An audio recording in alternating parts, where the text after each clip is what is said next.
Welcome to YouTube channel guys. आज के market के रिगार्डिंग वीडियो बनाया था। आई होप आप सब लोगों ने देखा होगा।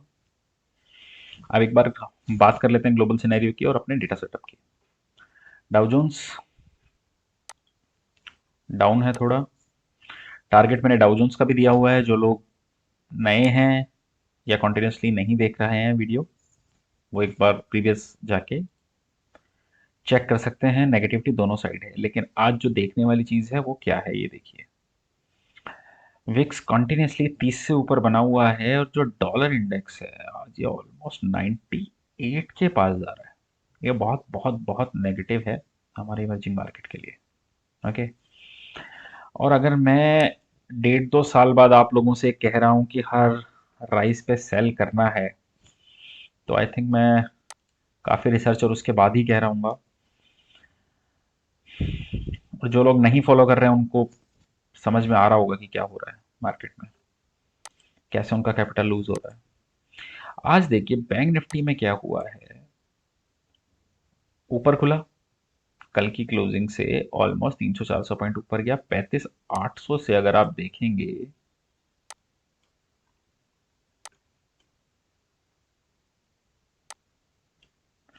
तो लो देखिए, ऑलमोस्ट ऑलमोस्ट इसने बनाया है 33,700 का। ये देखिए 34,700 का। मतलब आप देखिए 34,700 राउंड फिगर पे 800 ही मानिए आप, और 35,800 1000 पॉइंट का फॉल इंट्राडे बैंक निफ्टी में है। बोला था कि राइस पे सेल करना है। ओके। जिन लोगों ने फॉलो किया होगा आई थिंक अच्छा प्रॉफिट हुआ होगा। अब एक थोड़ा और स्ट्रेंथ सा डेटा फॉर्मेशन मेरी पकड़ में आया है, उस पर वो डिस्कस करते हैं। उससे पहले चार्ट देख लेते हैं। ओके।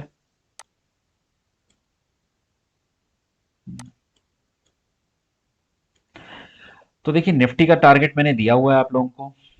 ठीक है। बैंक निफ्टी का देखिए, अब दो चीजें हो रही हैं। बड़ा ही इंपॉर्टेंट एस्पेक्ट है, थोड़ा सुनिएगा। देखिए बैंक निफ्टी में जो फॉर्मेशन बना है ना, उस फॉर्मेशन का टारगेट आता है 33,800 के पास निकल के। कितना आता है मैं फिर रिपीट कर रहा हूँ। बैंक निफ्टी में जो हेड एंड शोल्डर बना, उसका टारगेट निकल के आता है 33,800 के पास में। ओके। आप प्रीवियस स्विंग लो देखेंगे तो 34,000 है, और पहले भी 2-3 बार यहीं पे सपोर्ट लिया है। तो मुझे लगता है अगर 33,800 से, और कल आज की भी क्लोजिंग हम लोग देखते हैं बैंक निफ्टी की, ओके, तो मोटा मोटा आप ये समझ के चलिए 1,000, 1,100, 1,200 पॉइंट हो गए।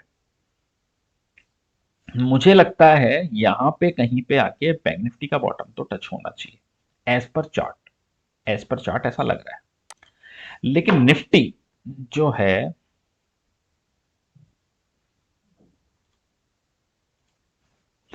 निफ्टी जो है, तो निफ्टी का जो टारगेट है वो थोड़ा नीचे आता है 15,700 से 16,000 के बीच में। ओके। और बहुत प्रिसाइज चलेंगे तो 15,500 का बहुत ही मेजर सपोर्ट लगता है। ओके। तो निफ्टी में हो सकता है थोड़ी ज्यादा वीकनेस हो। किस वजह से हो सकती है, अब ये देखने वाली चीज है, क्योंकि अगर अगर आप देखेंगे डॉलर इंडेक्स बढ़ रहा है, बॉन्ड यील्ड थोड़ी बढ़ती, तो ये लग रहा था कि शायद आईटी कंट्रीब्यूट करता उसमें, लेकिन अभी के अकॉर्डिंग तो लग रहा है कि बैंक निफ्टी को कंट्रीब्यूट कर रहा है उसमें। ओके। सो मुझे लग रहा है कि जब 33,800 के पास में आएगा, तब थोड़ा आपको अपने शॉर्ट्स काटने चाहिए। ओके। लेकिन बैंक निफ्टी में एक बार के लिए मुझे लग रहा है कि, कई बार मैं टारगेट दोहरा रहा हूँ 15,700 16,000, मुझे लग रहा है एक बार के लिए टच होना चाहिए। हो सकता है वो यूपी इलेक्शन की वजह से हो, 10 तारीख को जो यूपी इलेक्शन के रिजल्ट है, कोई भी रीजन हो सकता है। रीजन मुझे नहीं पता, मुझे टेक्निकल फॉलो करना है। As simple as that. Okay. 1.84 पे ये क्लोज आया। अब देखिए एक बहुत जबरदस्त फॉर्मेशन पकड़ में आया है, वो एक्चुअली मैं स्क्रीन पे नहीं दिखा पाऊंगा, मैं डेटा के थ्रू आपको बताता हूं।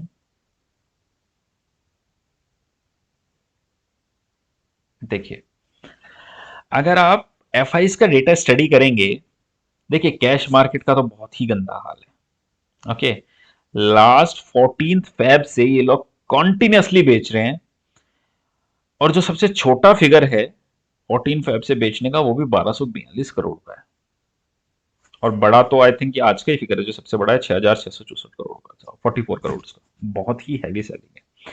लेकिन अब आते हैं अपन डेरिवेटिव्स के उस पे।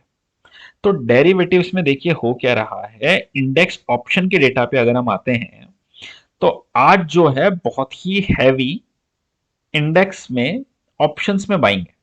अब और ये भी है कि डेफिनेटली देखिए, ये एडजस्टमेंट जो होते हैं इस तरीके के, ये आप क्लियरली नहीं कर पाते हैं कि ये किस तरीके का ट्रेड था। ओके, इसमें थोड़ा स्पेकुलेशंस होता है। ओके, तो आप ये देखिए 10,776 करोड़, मतलब 10,776 करोड़ का बाइंग है इंडेक्स ऑप्शंस में। ओके, अगर आप पिछले कई महीने का डेटा उठा के देखें तो आप देखिए आपको एक चीज दिखाई देगी।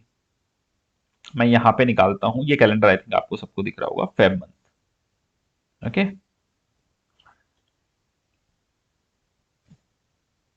एक, ठीक है। ये देखिए फेब के third third of Feb, 3 Feb के पास में ये इतनी ही जबरदस्त वाली ऑप्शन बाइंग तब भी थी। 3 of 3rd of Feb.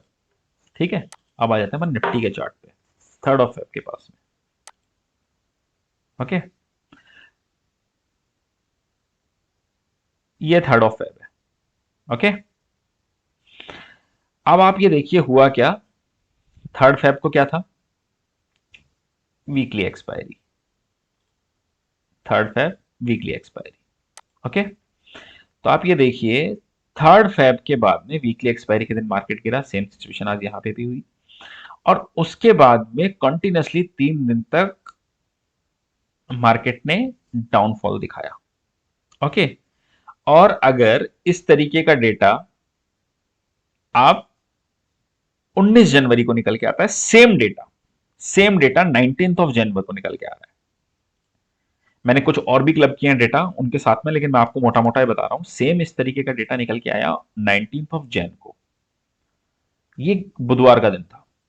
Okay, अब आप देखिए इस जो रैली हुई थी इसका टॉप बन के आया 18 को, 19 को सेलिंग, और उसके बाद देखिए कंटिन्यूसली वही चीज होती है।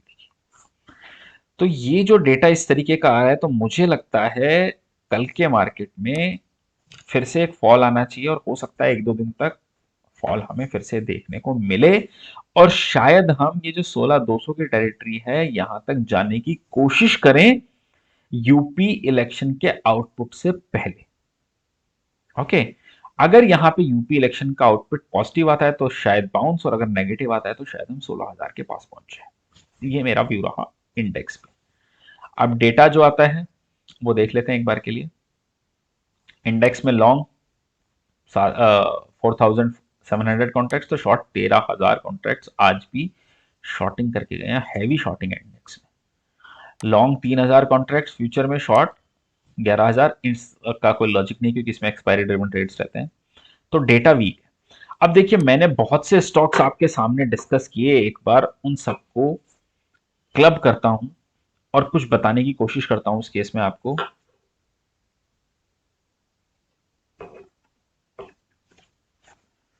कि चार्ट के बेसिस पे अगर आप ट्रेड करेंगे तो हमेशा, ये मैंने आपको 850 पे दिया था, गैप फिलिंग की बात की थी, गैप फिलिंग हो गई, ऑलमोस्ट 100 पॉइंट मिले स्टॉक में। ओके, एशियन पेंट कल दिया था। अभी जो स्टॉक मेरे को याद आ रहे हैं बस मैं वो बता रहा हूं आप लोगों को। इसी के बाद मैं थीम पे बात करूंगा। एशियन पेंट कल के मार्केट में दिया था, खुला भी ऊपर, ऐसा नहीं कि मौका नहीं मिला होगा, सबको मौका मिला होगा। ओके, और इसका भी जो टारगेट निकल के आता है वो निकल के आ रहा है 2700 तक के आसपास का। ओके, हो सकता है ये एक बार के लिए 2700 से 2800 के बीच में आके रेस्ट करे। ये हुआ एशियन पेंट। ठीक है, और एन नंबर ऑफ स्टॉक हैं। अशोक लीलैंड मैंने आपको दिया था सर, आप ये देखिए। अशोक लीलैंड की बात की थी, ऑलमोस्ट 18-20 के आसपास में था, 110। हैवी फॉलिंग आए, फॉल आया आज, कितना परसेंट डाउन रहा है आप ये देखिए। आज ये 7% डाउन है स्टॉक, ये 7% का फॉल है। ये इसको 18-20 के पास में मैंने आपको बताया था। ओके, तो लेवल्स और टेक्निकल्स को फॉलो करेंगे तो डेफिनेटली पैसा बनेगा। आज हमारे क्लाइंटों का बहुत अच्छा पैसा बना है जो हमारे अकाउंट मैनेजमेंट सर्विसेज में है। ओके, सो इस तरीके से आपको ट्रेड करना है। अब देखिए मैं क्यों इस चीज को बात कर रहा हूं, आप 2-3 थीम समझिए। हो क्या रहा है, देखिए पेंट स्टॉक तो वीक रहेंगे क्योंकि उनका पेंट और टायर, ये जो स्टॉक्स हैं इनका हाल खराब होगा क्रूड की वजह से डेफिनेटली। अब आपको क्या करना है, देखिए, जब भी इंडेक्स में जब भी इंडेक्स में अगर 16,000 का लेवल, 700 का लेवल आता है, तो आपको क्या करना है, सॉरी, जो फाइनेंशियल स्टॉक्स हैं उनमें एक बार के लिए पैसा डालिएगा। जो ईवी के प्लेस वाले ऑटो स्टॉक्स हैं उनमें एक बार के लिए पैसा डालिएगा। ओके। एनबीएफसीज हैं उनमें एक बार के लिए पैसा डालिएगा। आपका पैसा बनना चाहिए जो रीओपनिंग थीम है उस पे पैसा डालिएगा। रीओपनिंग थीम वाले, आज पीवीआर 1700 जाके आया इस वीक मार्केट में भी। Delta Corp 269। तो आप ये समझिए रीओपनिंग थीम भी बहुत अच्छा काम कर रही है। रीओपनिंग में आईआरसीटीसी भी आता है। ओके। ये भी ध्यान रखिएगा, आईआरसीटीसी को भूलिएगा मत, बहुत अच्छा स्टॉक है। तो इन स्टॉक्स पे आपको ध्यान रखना है। मैं अभी कोई फ्रेश स्टॉक इसलिए अभी नहीं दे रहा हूं क्योंकि जो न्यूज फ्लो है वो बहुत खतरनाक है। मैंने आपको जो स्टॉक दिए उनमें सब में ऑलमोस्ट टारगेट अचीव हुए हैं। आप उनके एसएल को ट्रेल कीजिए, और मुझे लगता है, देखिए, अभी आपको क्या करना चाहिए, जो मैं अभी कर रहा हूं पर्सनली वही मैं आपको बता रहा हूं। विक्स है हायर, विक्स 28 के लेवल पे। आप एक लॉजिकल चीज समझिए, अगर आप इंडेक्स में ट्रेड करते हैं, वह स्टॉक्स में ट्रेड करते हैं अभी, और अगर आपका स्टॉक बहुत बड़ा मूव नहीं दे रहा आपकी डायरेक्शन में, तो आपका पैसा बनना मुश्किल है। क्यों? क्योंकि विक्स ज्यादा होने की वजह से पहले से ही ऑप्शन प्रीमियम बहुत ज्यादा है। अगर आप उसको हेजिंग करेंगे तो प्रीमियम डिके अभी नहीं होगा। प्रीमियम डिके 2 वीक निकलने दीजिए, उसके बाद स्टार्ट होगा। तो मैं अभी क्या कर रहा हूं, सिर्फ और सिर्फ इंडेक्स ऑप्शंस पे प्ले कर रहा हूं। क्यों? क्योंकि इंडेक्स ऑप्शंस में हाई विक्स की वजह से आपको बहुत अच्छी अपॉर्चुनिटी बन रही है पैसा बनाने की। ओके। अगर आज मैं बात करूं तो डिप्लॉय कैपिटल का ऑलमोस्ट ऑलमोस्ट आप ये मान के चलिए 7 to 8% आज, इस वीक में, मतलब आज से, मतलब इस वीक के इंडेक्स ऑप्शंस के ट्रेडिंग में बना है। तो अभी विक्स का फायदा उठाइए और इंडेक्स ऑप्शन में ट्रेड कीजिए। स्टॉक ऑप्शंस छोड़ दीजिए आप सेकेंड वीक के बाद के लिए। ओके। आई होप आपको वीडियो अच्छा लगा होगा। अच्छा लगा तो लाइक कमेंट और शेयर कर दीजिएगा। Thank you for watching.